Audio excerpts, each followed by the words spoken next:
ಅತೀವ ತೃಷ್ಣ ಸಂಜಾತ ಅಪೂರ್ವೈವ ಹಿ ಸತ್ತಮ ತೃಷ್ಣಾಯಾಂತು ಪ್ರವೃದ್ಧಾಯ ಮನಸೈವ ಹಿ ಪಾರ್ಥಿವ. ಆದರೆ ಎಲ್ಲ ಇತ್ತು ಇಕ್ಷ್ವಾಕುವಿಗೆ, ಆದರೆ ಅವನಿಗೆ ವಿರಕ್ತಿ ಬಂದುಬಿಡ್ತು. ರಾಜನಾದವನಿಗೆ ವಿರಕ್ತಿ ಬಂದರೆ ಪರಿಸ್ಥಿತಿ ಏನಾಗಬೇಡ. ರಾಜನಾದವನಿಗೆ ವೈರಾಗ್ಯ ಬಂತು. ನಾನು ತಪಸ್ಸಿಗೆ ಹೋಗ್ತೇನೆ ಅಂತ ಕೂತ ಇಕ್ಷ್ವಾಕು ರಾಜು. ತೃಷ್ಣಾಯಾಂತು ಪ್ರವೃದ್ಧಾಯಾಮ್ ಮನಸೈವ ಹಿ ಪಾರ್ಥಿವ. ಮನಸ್ಸಿನಲ್ಲಿ ಎಲ್ಲ ಇದೆ, ನಾನು ಆಡಳಿತ ನಡೆಸ್ತಾ ಇದ್ದೇನೆ, ಎಲ್ಲ ಮಾಡ್ತಾ ಇದ್ದೇನೆ, ಆದರೆ ನಾನು ಅನುಷ್ಠಾನ ಮಾಡಬೇಕಲ್ವ. ರಾಜನಿಗೆ ಅವನಿಗೆ ಪ್ರಜಾಪಾಲನೆಯೇ ಅವನ ಧರ್ಮ. ಕೃಷ್ಣ ಅರ್ಜುನನಿಗೆ ಉಪದೇಶ ಮಾಡಿದ್ದದೇ ಅಲ್ವಾ. ಸ್ವಧರ್ಮೇ ನಿಧನಂ ಶ್ರೇಯ ಪರಧರ್ಮ ಭಯಾವಹ. ನಿನ್ನ ಧರ್ಮ ಕ್ಷತ್ರಿಯ ಧರ್ಮ ಯುದ್ಧ ಮಾಡುವುದು. ಸ್ವವಿಹಿತ ಭಕ್ತಿಯ ವೃತ್ತಿಯ ಭಗವದ್ ಆರಾಧನಮೇವ ಪರಮೋ ಧರ್ಮ ತದ್ವಿರುದ್ಧ ಸರ್ವೋಪ್ಯಧರ್ಮ. ಬ್ರಾಹ್ಮಣನಾದವನು ಅಧ್ಯಯನ ಅಧ್ಯಾಪನ ಯಜನ ಯಾಜನ ದಾನ ಪ್ರತಿಗ್ರಹ ಮಾಡಬೇಕು. ಕ್ಷತ್ರಿಯನಾದವನು ಯಜ್ಞಗಳನ್ನು ಮಾಡಿಸಬೇಕು, ತಾನು ಪ್ರಜೆಗಳನ್ನು ರಕ್ಷಣೆ ಮಾಡಬೇಕು, ದೇಶದಲ್ಲಿ ಧರ್ಮ ಪ್ರಚಾರಕ್ಕೆ ಸಹಾಯಕನಾಗಬೇಕು. ಅವನೇ ಕಾಡಿಗೆ ಹೋಗಿಬಿಟ್ರೆ ಪ್ರಜೆಗಳ ಗತಿ ಏನಾಗಬೇಡ. ಅವನು ಹೊರಡ್ತೇನೆ ಅಂತ ಕೂತ. ವೈರಾಗ್ಯ ಜ್ಞಾನ ಮಾತ್ರೇಣ ಲೋಕೇಸ್ಮಿನ್ ನಾಸ್ತಿ ತತ್ಸಮಃ. ನೋಡಿ, ರಾಜನಿಗೆ ಜ್ಞಾನ ಬಂತು. ವಿರಕ್ತಿಯನ್ನು ಬಿಟ್ಟರೆ, ವೈರಾಗ್ಯವನ್ನು ಬಿಟ್ಟರೆ ಈ ಜಗತ್ತಿನಲ್ಲಿ, ಈ ಲೋಕದಲ್ಲಿ ಸುಖವಾಗಿರುವುದಕ್ಕೆ ಬೇರೆ ಉಪಾಯ ಇಲ್ಲ. ಬಿಡ್ತಾ ಹೋಗಿ, ಇದು ಬೇಡ ಇದು ಬೇಡ, ವಿಷಯ ಸುಖಗಳನ್ನು ಪರಿತ್ಯಾಗ ಮಾಡುವುದಿದೆ ಅಲ್ವಾ, ಅದು ದೊಡ್ಡ ಸಾಧನೆ ಅಂತ. ಅದರಿಂದ ನಮಗೆ ಧ್ಯಾಯತೋ ವಿಷಯಾನ್ ಪುಂಸಃ ಧ್ಯಾಯತೋ ವಿಷಯಾನ್ ಪುಂಸಃ ಸಂಗಸ್ತೇಷೂಪಜಾಯತೆ ಕಾಮಾತ್ ಸಂಜಾಯತೆ ಲೋಭ ಕ್ರೋಧಾತ್ ಭವತಿ ಸಮ್ಮೋಹಾತ್ ಸ್ಮೃತಿವಿಭ್ರಮಃ ಸ್ಮೃತಿಭ್ರಂಶಾತ್ ಬುದ್ಧಿನಾಶಾತ್ ಪ್ರಣಶ್ಯತಿ ಅಂತ ಕೃಷ್ಣ ಗೀತೆಯಲ್ಲಿ ಹೇಳ್ತಾನೆ. ಮೊದಲಿಗೆ ಆಸೆ ಹುಟ್ಟುತ್ತೆ, ಸಿಗದೇ ಇದ್ದಾಗ ಅದರ ಮೇಲೆ ಸಿಟ್ಟು ಬರುತ್ತೆ, ಇತರೆಯವರ ಮೇಲೆ, ನನಗೆ ಯಾಕೆ ಸಿಗ್ತಾ ಇಲ್ಲ ಅಂತಂದು. ಸಿಕ್ಕ ನಂತರ ಅದರ ಮೇಲೆ ಆಸೆ ವಿಪರೀತ ಮೋಹಗೊಳಿಸ್ಕೊಳ್ತಾನೆ. ಅದಾದ ಮೇಲೆ ಬುದ್ಧಿ ಹಾಳಾಗುತ್ತೆ. ಬುದ್ಧಿ ಹಾಳಾದ ನಂತರ ಮನುಷ್ಯ ಹಾಳಾಗಿ ಹೋಗ್ತಾನೆ. ಮೊದಲಿಗೆ ನೀನು ಅದರ ಮೇಲೆ ಆಸೆ ಪಡುವುದನ್ನೇ ಬಿಡು ಅಂತ ಶಾಸ್ತ್ರ ತಿಳಿಸಿಕೊಡುತ್ತೆ. ಅದರಿಂದ ಸಂಗಾತ್ ಸಂಜಾಯತೆ ಕಾಮ ಹೇಗೆ ಉಂಟಾಗುತ್ತೆ, ಆಸೆ ಹೇಗೆ ಉಂಟಾಗುತ್ತೆ ಅಂದರೆ, ನಮಗೆ ಪದೇ ಪದೇ ಆ ವಿಷಯದ ಮೇಲೆ ನಾವು ಸಂಗ ಮಾಡುವುದರಿಂದ, ಪದೇ ಪದೇ ಅಟ್ಯಾಚ್ಮೆಂಟ್ ಅದರ ಜೊತೆಗೆ ಇರೋದರಿಂದ ನನಗೆ ಅದು ಬೇಕು ಅನಿಸುತ್ತೆ. ಮೊದಲಿನಲ್ಲಿಯೇ ಅದನ್ನು ನಿರಾಕರಣೆ ಮಾಡಿಬಿಡು. ಇದು ನನಗೆ ಬೇಡ ಅಂತಂದು ಮನಸ್ಸಿನಲ್ಲಿ ಸ್ಥಿರ ಬುದ್ಧಿಯಿಂದ ಅದನ್ನು ನಿರಾಕರಣೆ ಮಾಡು ಅಂತ ಹೇಳ್ತಾನೆ. ಹಾಗೆ ವೈರಾಗ್ಯದಿಂದಲೇ ಸುಖವನ್ನು ಕಾಣಲಿಕ್ಕೆ ಸಾಧ್ಯ. ಸುಖವಾಗಿರಬೇಕಾ, ಯದೃಚ್ಛಾ ಲಾಭ ಸಂತುಷ್ಟ, ಇಷ್ಟು ಸಿಕ್ಕಿದೆ, ದೇವರು ಕೊಟ್ಟಿದ್ದಾನೆ, ಆರಾಮಾಗಿರೋಣ ಅಂತ ನಚಿಕೇತ ಯಮನಿಗೆ ಹೇಳ್ತಾನೆ. ಉಪದೇಶಕ್ಕೆ ಹೋದಾಗ ಕಾಠಕೋಪನಿಷತ್ತಲ್ಲಿ ಬರುತ್ತೆ. ಅವನು ಹೇಳ್ತಾನೆ, ನವಿತ್ತೇನ ತರ್ಪಣೀಯೋ ಮನುಷ್ಯ ತವೈವ ವಾಹಾಸ್ತವ ನೃತ್ಯ ಗೀತಾ. ಯಮನಿಗೆ ಉಪದೇಶ ಕೇಳ್ತಾನೆ ನಚಿಕೇತ. ಯಮ ಹೇಳ್ತಾನೆ, ಇನ್ನು ಚಿಕ್ಕ ಹುಡುಗ ನೀನು ನಿನಗೆ ಹಾರವನ್ನು ಕೊಡ್ತೇನೆ, ವಾಹನವನ್ನು ಕೊಡ್ತೇನೆ, ಕೆಳಗೋಗಿ ಆಟವಾಡಿಕೋ ಅಂತ. ದುಡ್ಡನ್ನು ಕೊಡ್ತೇನೆ. ಚಿಕ್ಕ ಮಗುವಿಗೆ ಯಮ ಆಸೆ ಹುಟ್ಟಿಸೋದು. ದೇವತೆಗಳು ಬಹಳ ಮೋಸ ಮಾಡ್ತಾರೆ ಜ್ಞಾನದ ವಿಷಯದಲ್ಲಿ. ಅಷ್ಟು ಸುಲಭವಾಗಿ ಜ್ಞಾನವನ್ನು ದೇವತೆಗಳು ಕೊಡೋದಿಲ್ಲ, ತುಂಬ ಕಾಡಿಸ್ತಾರೆ. ಯಮ ಹಾಗೆ ಜಾರಿಸ್ಕೊಳ್ಳಿಕ್ಕೆ ನೋಡ್ದ, ನಿನಗೆ ಆಟದ ಪದಾರ್ಥಗಳನ್ನು ಕೊಡ್ತೇನೆ ಹೋಗು ಅಂತ. ಈ ಯಮನಿಗೆ ನಚಿಕೇತ ಹೇಳ್ತಾರೆ, ತವೈವ ವಾಹಾಸ್ತವ ನೃತ್ಯ ಗೀತ. ನಿನ್ನ ವಾಹನ, ನಿನ್ನ ಆಭರಣ ನಿನ್ನಲ್ಲೇ ಇಟ್ಟುಕೋ. ನವಿತ್ತೇನ ತರ್ಪಣೀಯೋ ಮನುಷ್ಯ. ದುಡ್ಡಿನಿಂದ ಮನುಷ್ಯನನ್ನು ತೃಪ್ತಿಗೊಳಿಸ್ತೀಯ ನೀನು? ಎಷ್ಟು ಕೊಡಬಲ್ಲೆ ನೀನು ಏನು ಕೊಟ್ಟರು ಅದ್ರ ಜೊತೆಗೆ ಒಂದು 0 ಹಾಕ್ತಾ ಹೋಗ್ತೇನೆ. ಎಷ್ಟು ಕೊಡ್ತೀನಿ? ನವಿತ್ತೇನ ತರ್ಪಣೀಯೋ ಮನುಷ್ಯ.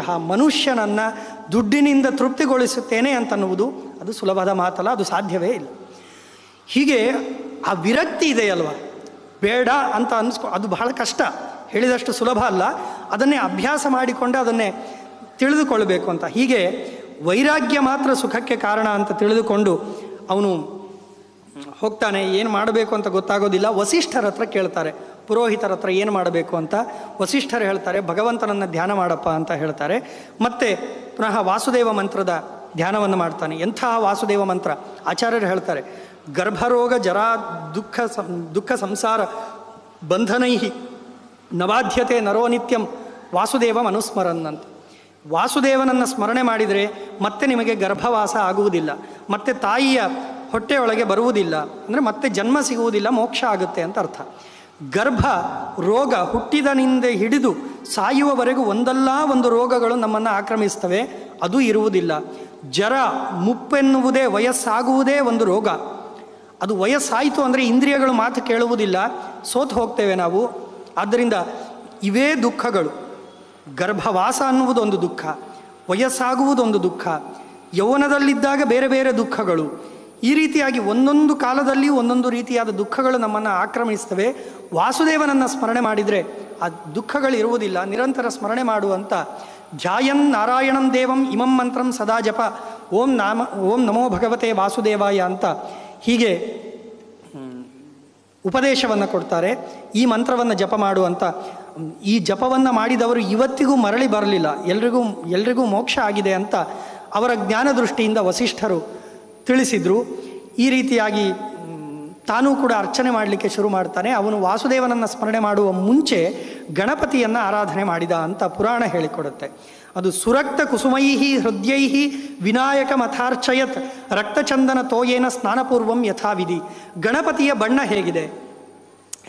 ನಾವಿವತ್ತು ಸಿಕ್ಕ ಬಣ್ಣವನ್ನು ಹಾಕ್ತೇವೆ, ಆದರೆ ಪುರಾಣ ಹೇಳುತ್ತೆ ಗಣಪತಿಯ ಬಣ್ಣ. ಆಚಾರ್ಯ ಮಧ್ವರು ಉಲ್ಲೇಖ ಮಾಡ್ತಾರೆ. ರಕ್ತಾಂಬರಃ ರಕ್ತತನು ರಕ್ತಮಾಲ್ಯಾನುಲೇಪನಃ ಲಂಬೋದರೋ ಗಜಮುಖ ಪಾಶದಂತಾಂಕುಶಾಭಯೇ ಬಿಭ್ರಧ್ಯೇಯೋ ವಿಘ್ನಹರಃ ಕಾಮದಸ್ತು ತ್ವರಯಾಹಿ ಅಯಂ. ನಿಮಗೆ ಬೇಕಿದ್ದನ್ನು ಕೊಡ್ತಾನೆ ಗಣಪತಿ. ಕ್ಷಿಪ್ರಪ್ರಸಾದ ಅಂತ ಆಚಾರ್ಯರು ಮಂತ್ರವನ್ನು ಕೊಡ್ತಾರೆ. ಕ್ಷಿಪ್ರಪ್ರಸಾದಾಯ ನಮಃ ಅಂತ. ಕ್ಷಿಪ್ರ ಅಂತಂದರೆ ಬೇಗ, ಪ್ರಸಾದ ಅಂದರೆ ನೀವೇನು ಬಯಸ್ತೀರೋ ಅದು ಕೊಡ್ತಾರೆ. ನಾನು ನಿನ್ನೆ ಹೇಳಿದಂತೆ ಏನು ಕೇಳಬೇಕು ಅನ್ನೋದು ನಮ್ಮ ತಲೆಯಲ್ಲಿ ಇರಬೇಕು. ಕ್ಷಿಪ್ರಪ್ರಸಾದ ಅದು ರಕ್ತಾಂಬರಹ, ಕೆಂಪು ಬಟ್ಟೆ, ಕೆಂಪು ದೇಹ, ಕೆಂಪು ಮಾಲ್ಯ, ಈ ರೀತಿಯಾಗಿ ಹೊತ್ತುಕೊಂಡಂತಹ ಗಣಪತಿಯನ್ನು ಇಲ್ಲಿಯೂ ಕೂಡ ಸುರಕ್ತ ಕುಸುಮೈಹಿ, ಕೆಂಪು ಪುಷ್ಪಗಳಿಂದ ಗಣಪತಿಯನ್ನು ಆರಾಧನೆ ಮಾಡಿದಂತೆ. ಪರಶುರಾಮರಿಗೂ ಕೂಡ, ಪರಶುರಾಮ ದೇವರಿಗೂ ಕೂಡ ರಕ್ತಚಂದನ, ರಕ್ತಪುಷ್ಪ ಅಂದರೆ ಬಹಳ ಇಷ್ಟ. ಆಚಾರ್ಯರು ತಾತ್ಪರ್ಯ ನಿರ್ಣಯದಲ್ಲಿ ಹೇಳುವಾಗ ಕೌರವ ಪಾಂಡವರು ಶಸ್ತ್ರಾಭ್ಯಾಸವನ್ನೆಲ್ಲ ಕಲಿತಾಗ ಅವರ ವಿದ್ಯೆಯನ್ನು ಪ್ರದರ್ಶನ ಮಾಡಬೇಕಂದಾಗ ಪರಶುರಾಮರು ಬರ್ತಾರೆ. ಪರಶುರಾಮರಿಗೆ ಆರಾಧನೆಯನ್ನು ಮಾಡಿದ್ರಂತೆ. ಹೇಗೆ ಅಂದರೆ ರಕ್ತಚಂದನ ಸತ್ಪುಷ್ಪ ವಸ್ತ್ರಶಸ್ತ್ರ ಗುಳೋದನೈಹಿ.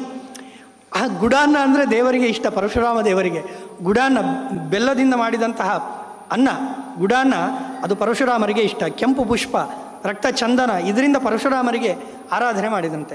ಗಣಪತಿಯನ್ನು ಕೂಡ ಆರಾಧನೆ ಮಾಡಿದ. ಗಣಪತಿಗೆ ಆ ಮುಖ ಹೇಗೆ ಬಂತು? ಗಣಪತಿಗೆ ಆ ಮುಖ ಹೇಗೆ ಬಂತು ಅಂದರೆ ಉಪನಿಷತ್ತು ಮಾತನಾಡುತ್ತೆ. ಭಗವಂತನ 19 ಮುಖ, ಭಗವಂತನಿಗೆ 19 ಮುಖಗಳು. ಅದರಲ್ಲಿ ಮಧ್ಯದ್ದು ವಿಶ್ವನಾಮಕ ಭಗವಂತ, ವಿಶ್ವಂಬರ ನಾಮಕ ಭಗವಂತನ ರೂಪ, ಅದು ಆನೆಯ ಮುಖ. ವಿನಾಯಕಸ್ತು ತದ್ಯಾನಾತ್ ಐತ್ ಗಜವಕ್ತೃತಾಮ್ ಅಂತ ಹೇಳ್ತಾರೆ. ವಿನಾಯಕ ಆ ರೂಪವನ್ನು ಉಪಾಸನೆ ಮಾಡಿ ತನ್ನ ಮುಖವನ್ನು ಪಡೆದ ಅಂತ ಅದು ಶಾಸ್ತ್ರವೂ ಹೇಳುತ್ತೆ. ಭಾಗವತ ತಂ ಯಥಾ ಯಥಾ ಉಪಾಸತೆ ತದೇವ ಭವತಿ, ಯೇ ಯಥಾ ಮಾಂ ಉಪಾಸ್ಯಂತೆ ತಾಂ ತಥೈವ ಭಜಾಮ್ಯಹಂ. ಕೃಷ್ಣ ಹೇಳ್ತಾನೆ, ನೀವು ದೇವರನ್ನು ಹೇಗೆ ಉಪಾಸನೆ ಮಾಡ್ತೀರೋ ದೇವರು ನಿಮಗೆ ಹಾಗೆಯೇ ಅನುಗ್ರಹ ಮಾಡ್ತಾನೆ. ದೇವರನ್ನು ಉಗ್ರರೂಪಿ ಅಂತ ಉಪಾಸನೆ ಮಾಡಿದರೆ ನಮಗೆ ಉಗ್ರತ್ವ ಬರುತ್ತೆ, ನಮಗೆ ಸಿಟ್ಟು ಹೆಚ್ಚಾಗುತ್ತೆ. ಅದರಿಂದ ಉಗ್ರ ನರಸಿಂಹನನ್ನು ಹೆಚ್ಚು ಉಪಾಸನೆ ಮಾಡುವುದು ಅದು ಅಷ್ಟು ನಮ್ಮ ದೃಷ್ಟಿಯಿಂದ ನಮಗೆ ಅದೇ ಭಾವನೆ ಬರ್ತಾ ಹೋಗುತ್ತೆ. ಶಯಾನಂ ನಾರ್ಚಯೇದ್ ಗೇಹೆ, ಮನೆಯಲ್ಲಿ ಮಲಗಿದ ಪ್ರತಿಮೆಯನ್ನು ಪೂಜೆ ಮಾಡಬಾರದು ಅಂತ ಹೇಳುತ್ತೆ. ಮಲಗಿದ ಪ್ರತಿಮೆಯನ್ನು ಪೂಜೆ ಮಾಡಿದರೆ ತಮ್ ಯಥಾ ಯಥಾ ಉಪಾಸತೆ ತದೇವ ಭವತಿ. ಆದ್ದರಿಂದಲೇ ನಿಮಗೆ ಏನು ಬೇಕೋ, ಜ್ಞಾನಕ್ಕಾಗಿ ಹಯಗ್ರೀವನನ್ನು ಉಪಾಸನೆ ಮಾಡಿ, ವೇದವ್ಯಾಸರನ್ನು ಉಪಾಸನೆ ಮಾಡಿ, ಸಂಪತ್ತಿಗಾಗಿ ಶ್ರೀಕರನನ್ನು ಉಪಾಸನೆ ಮಾಡಿ, ನಿಮಗೆ ಶತ್ರುಬಾಧೆ ಇದ್ದರೆ ನರಸಿಂಹನನ್ನು ಉಪಾಸನೆ ಮಾಡಿ, ಈ ರೀತಿಯಾಗಿ ಆರೋಗ್ಯಕ್ಕಾಗಿ ಧನ್ವಂತರಿಯನ್ನು ಉಪಾಸನೆ ಮಾಡಿ. ಅದು ಶ್ರೀಕರನನ್ನು, ದುಡ್ಡು ಬೇಕು ಅಂದರೆ ಶ್ರೀಕರನನ್ನು ಹೇಗೆ ಉಪಾಸನೆಗೆ ಹೇಳ್ತಾರೆ ಅಂದರೆ ರತ್ನ ಪರ್ವತಸ್ಥಂ ಅಂತ, ಒಂದು ರತ್ನದ ಪರ್ವತದ ಮೇಲೆ ಭಗವಂತ ಕುಳಿತಿದ್ದಾನೆ ಅಂತ ಚಿಂತನೆ ಮಾಡಿದರೆ ಮನೆಯಲ್ಲಿ ಕನಕವೃಷ್ಟಿ ಆಗುತ್ತೆ. ಈ ರೀತಿಯಾಗಿ ದೇವರ ಒಂದೊಂದು ಉಪಾಸನೆ ನಾವು ಹೇಗೆ ಮಾಡ್ತೇವೋ ಹಾಗೆ ನಮಗೆ ಫಲ ಸಿಗ್ತಾ ಹೋಗುತ್ತೆ. ರಾಮನನ್ನು ಉಪಾಸನೆ ಮಾಡುವಾಗ ಜ್ಞಾನ ಇದೆ, ರಾಮ ಜ್ಞಾನ ಅಲ್ಲಿ ಹೇಳುವಾಗ ಹನುಮನ್ಮುಖೇಶು ಸಂದರ್ಶಯಂತ ಮರಿತಂ ಸ್ಮರತೋರು ಗೀರ್ಭಿಹಿ. ಹನುಮಂತಾದಿಗಳಿಗೆ ಜ್ಞಾನೋಪದೇಶ ಕೊಡುವಂತಹ ರಾಮ.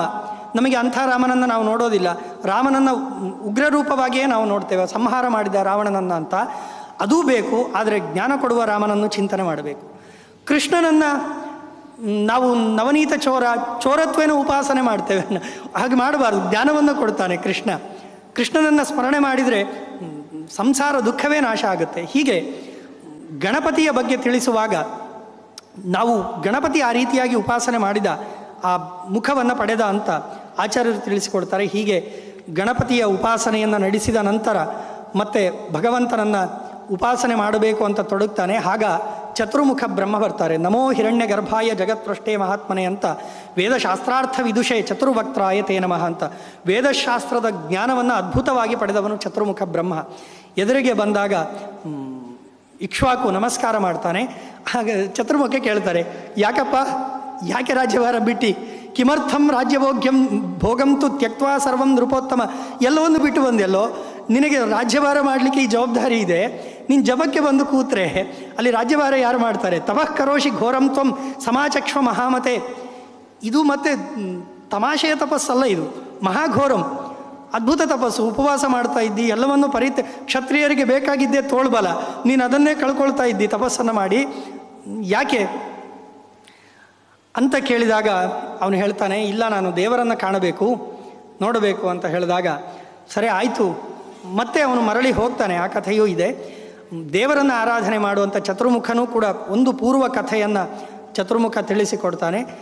ಈ ಇಕ್ಷ್ವಾಕುವು ಕೂಡ ಭಗವಂತನನ್ನು ಧ್ಯಾನ ಮಾಡ್ತಾನೆ. ಚತುರ್ಮುಖ ಹೇಳ್ತಾನೆ, ನಿನಗೊಂದು ರಥ ಬರುತ್ತೆ, ಅಂದರೆ ಒಂದು ವಿಮಾನ ಬರುತ್ತೆ, ಆ ವಿಮಾನವನ್ನು ಏರಿ ಹೋಗಬಹುದು ಅಂತ ಹೇಳಿದಾಗ ವಿಸೃಜ್ಯ ತತ್ತಪೋ ಘೋರಂ ಪುರೀಂ ವ್ರಜ ನಿಜಾಂ ನೃಪ ಪ್ರಜಾನಾಂ ಪಾಲನಂ ಧರ್ಮ ತಪಶ್ಚೈವ ಮಹೀಭೃತಾಂ.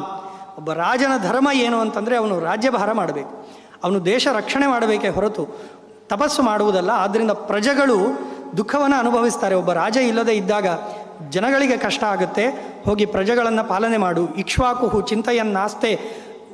ಚತುರ್ಮುಖ ಹೇಳಿದಂತೆ ಸರಿ ಅಂತಂದು ತಪಸ್ಸನ್ನು ಬಿಡ್ತಾನೆ. ರಥ ಬರುತ್ತೆ, ಹೋಗ್ತಾನೆ. ಹೋಗಿ ಅಲ್ಲೆಲ್ಲ ಋಷಿಗಳನ್ನು ನಮಸ್ಕಾರ ಮಾಡ್ತಾನೆ. ವಿಮಾನದಲ್ಲಿ ಹೋಗಿ ವಿಮಾನಸ್ಥಂ ಹರಿಂ ಪೂಜ್ಯ ಗಂಧ ಪುಷ್ಪಾದಿ ವಿಕ್ರಮಾತ್ ತ್ರಿಸಂಧ್ಯಂ ಪರಯಾ ಭಕ್ತ್ಯ ಜಪೈ ಸ್ತೋತ್ರೈಶ್ಚ ವೈಷ್ಣವೈಹಿ ಅಂತ ಮತ್ತೆ ಅಯೋಧ್ಯ ಪಟ್ಟಣದಲ್ಲಿ ಇಕ್ಷ್ವಾಕು ರಾಜುವಿನ ಪ್ರವೇಶ ಆಗುತ್ತೆ. ಯಥಾಪೂರ್ವ ಹಿಂದೆ ಹೇಗಿತ್ತೋ ಅದೇ ರೀತಿಯಾಗಿ ವೈಭವವಾಗಿ ಸಂಗೀತ, ವೇದಘೋಷಗಳು, ವಾದ್ಯಗಳು, ರಾಜ ಬಂದ ಅಂತ ಖುಷಿಯೋ ಖುಷಿ ಜನರಿಗೆ. ಎಲ್ಲರೂ ಆನಂದವಾಗಿ ಇರ್ತಾರೆ. ಉತ್ಪಾದ್ಯ ಪುತ್ರಾನ್ ಪಿತ್ರಾರ್ಥಂ ಧ್ಯಾನಾಂ ತ್ಯಕ್ವಾ ಕಳೇಬರಂ ಧ್ಯಾಯನ್ ವೈ ಕೇವಲಂ ಬ್ರಹ್ಮ ಪ್ರಾಪ್ತವಾನ್ ವೈಷ್ಣವಂ ಪದಂ. ಇವನು ಕೊನೆಗೆ ಮುಂದೆ ರಾಜ್ಯಭಾರವನ್ನು ಒಪ್ಪಿಸಿ ತಾನು ವಿಷ್ಣು ಲೋಕಕ್ಕೆ ಹೋಗ್ತಾನೆ ಅಂತ ಚರಿತೆಯನ್ನು ಹೇಳುವಾಗ, ಸೂರ್ಯವಂಶದ ಚರಿತೆಯನ್ನು ಹೇಳುವಾಗ ಈ ಪ್ರಸಂಗವನ್ನು ತಿಳಿಸಿಕೊಡ್ತಾರೆ.